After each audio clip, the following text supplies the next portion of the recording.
नाज़रीन नाम से सजावट के आने वाली एपिसोड में आप देखेंगे कि लैला कहेगी मुस्कान से कि बहुत ही चालाक और होशियार निकली तुम।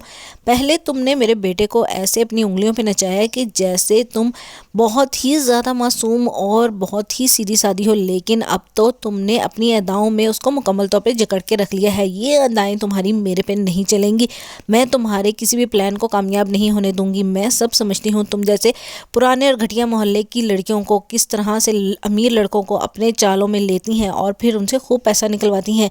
मैं तुम्हें देखना तुम्हारी औकात दिखाऊंगी। जिस पर मुस्कान कहती है, पता नहीं आंटी आप ऐसी बातें कैसे सोच लेती हैं और क्यों इस तरह का बिहेव करती हैं मेरे साथ। मैंने तो कभी भी आपके साथ इस तरह का बिहेव नहीं किया।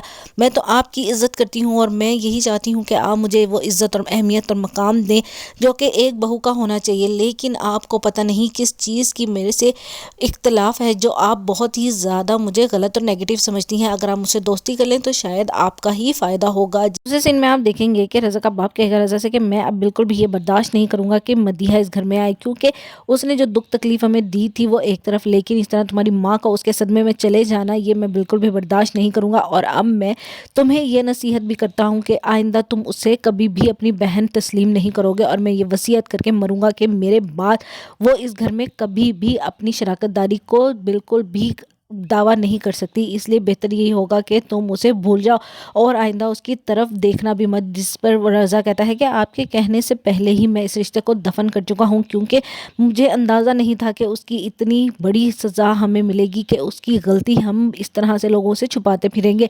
और अब तो मैं उसको बहन तस्लीम करने के अलावा इस घर का फ़र्द भी नहीं तस्लीम करता और गलती से अगर कभी मैंने उसे देखा भी तो मैं उसको बिल्कुल भी माफ़ नहीं करूँगा और मैं उस लड़के के खिलाफ FIR कटवाऊंगा जिसने मेरी बहन को वर्गला के लालच में उसको अपनी तरफ माइल किया। और अब देखना इन दोनों को किस तरह से मैं कोर्ट में घसीटूंगा, क्योंकि मैं इस बड़े लॉस को बिल्कुल भी भूलने वाला नहीं हूँ।